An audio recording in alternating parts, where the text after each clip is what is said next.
નમસ્કાર દર્શક મિત્રો, આપ સૌનું સનસનીખીજ ન્યૂઝમાં હાર્દિક સ્વાગત છે। રાણિયા દૂધ મંડળી મુદ્દે ધારાસભ્ય કેતન ઇનામદાર એક્શનમાં।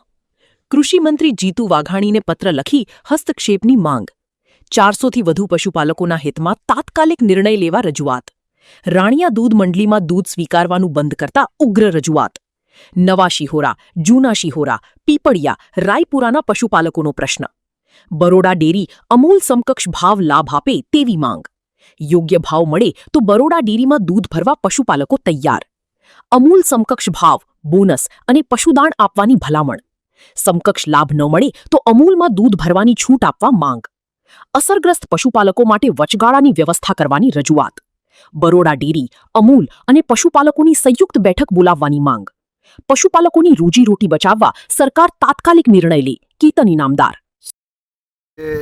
અમારા આદરણીય સહકાર અને કૃષિ મંત્રી જીતુભાઈ વાઘાણી સાહેબને મેં પત્ર લખ્યો છે અને છેલ્લા 2-4 દિવસથી આપ જાણો પણ છો કે ભાઈ અમારા દેસર તાલુકાના દેસર ઝોનના ખેડૂતો શિહોરા, નવા, જૂના, પીપળિયા, ઘોડસર, અજબપુરા, મીઠાપુરા, રાયપુરા આ બધા ખેડૂતો જ્યારે રાણિયામાં ભરતા હતા છેલ્લા કેટલાય વર્ષોથી એમને દૂધનો ભાવ ત્યાં આગળ સારો મળતો હતો। એમને બોનસથી માંડીને બધી જ વસ્તુમાં એમને પોતાને સંતોષકારક ત્યાં આગળ પરિણામ મળતું હતું અને કેટલાય ટાઈમથી ભરતા હતા। મને પણ ખબર છે કે ભાઈ એક સંઘનો બીજા સંઘનું દૂધ ના લેવાનો પરિપત્ર ફેડરેશનનો છે, પણ મારું બરોડા ડેરીને અને માન્ય મંત્રીશ્રીને આજે રજૂઆત પત્ર દ્વારા એક જ છે કે બરોડા ડેરીના એમડીને પણ મેં લખ્યું છે, અમૂલ ડેરીના એમડીને પણ લખ્યો છે પત્ર અને જીતુભાઈ વાઘાણીને પણ આખી વિગતવાર વિસ્તૃત માહિતી આપી છે કે ભાઈ જો રાણિયા સુધીના લોકોને દૂધ ભરવા જવું પડે છે તો રાણિયા સુધીને 8-10 કિલોમીટર આ લોકોને કોઈ એવો શોખ થતો નથી કે બીજા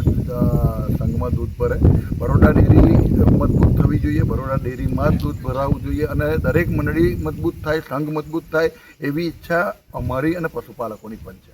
પશુપાલકને એનો ભાવ મળતો હોય તો એને દૂર જવાની કોઈ જરૂર નથી, ગામની મંડળીમાં જ દૂધ ભરે છે, પણ આ ભાવ નથી મળતો એટલે ત્યાં જવું પડે છે તો પોષણક્ષમ ભાવ મળે અને બરોડા ડેરીના જ આવતા દરેક ઝોનના પશુપાલકોને એમની પોતાની મંડળીમાં સારું બોનસ મળે, પોષણક્ષમ ભાવ મળે, ભાવફેરની મોટી સારી રકમ મળે, આ બધું જ મળે તો હું માનું છું ત્યાં સુધીને બીજે નહીં જાય। તો મારા પત્ર દ્વારા એવી વાત છે કે ભાઈ બરોડા ડેરીને સાથે સંકલન કરીને ગવર્નરની સાથે મિટિંગ કરીને તો વ્યવસ્થિત ભાવ મળે અને જ્યાં સુધી ભાવ ના મળે ત્યાં સુધીને અન્ય સંઘમાં દૂધ જે અત્યારે ભરાય છે એ ભરવાનું ચાલુ રહે, જેનાથી પશુપાલકોને ખોટ ના જાય, કારણ કે એમને ખૂબ મહેનત કરી અને આ પશુપાલનનો વ્યવસાય કરવો પડતો હોય છે। આ જ રજૂઆત મારી મંત્રીશ્રીને છે અને તમામ એમડીને। દેસર તાલુકાના ખેડૂતોનો આક્ષેપ છે કે દૂધ ભરતા એમડીએ રોક્યા છે। બરોડા ડેરીમાં ભાજપની સત્તા છે કે બરોડા ડેરીના એમડીના પત્ર દ્વારા કે ભાઈ અન્ય જિલ્લાના સંઘનું દૂધ, અમારા સંઘનું દૂધ તમારે લેવું નહીં, એટલે એ એમડી સાથે પણ વાત થઈ કે ભાઈ તમે જ તમારો ભાવ આપો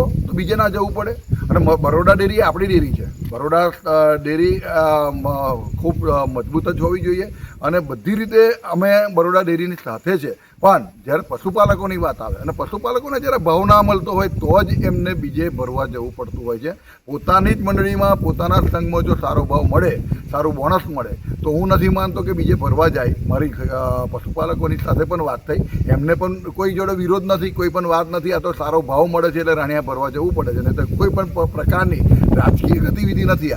આ પશુપાલનના વ્યવસાયને આજે પણ આપણે ખરેખર જો ડેરીની અંદર દૂધની ઘટ પડે છે તો એ દૂધ કઈ રીતે વધે અને પશુપાલનના વ્યવસાયમાં લોકો વધારે ને વધારે કઈ રીતે જોડાય એ પણ આપણા બધાનું જ કામ છે। એટલે ડેરીના સત્તાધીશોને મારી ખાસ વિનંતી છે કે હજુ પણ ખૂબ ગંભીરતાથી લઈ અને પશુપાલકોને યોગ્ય ભાવ મળે, યોગ્ય બોનસ મળે અને જ્યારે ભાવફેરની રકમ પણ હોય તો સારામાં સારી મળે એવું આપણે કંઈક બધાએ ભેગા થઈને કરવું જોઈએ।